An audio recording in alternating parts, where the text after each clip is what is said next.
भवते शीघ्र ब्रह्मेण संयुक्ताभ्यो नमः पुष्पाञ्जलिं समर्पयामि अष्टादश समर्पयामि समस्त राजोपचारमस्तु शीघ्र सर्वे भावे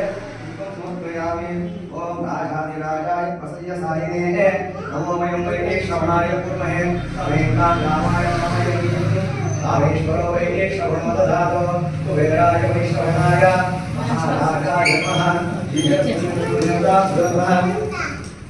అది పెట్టు అలా పుల్తా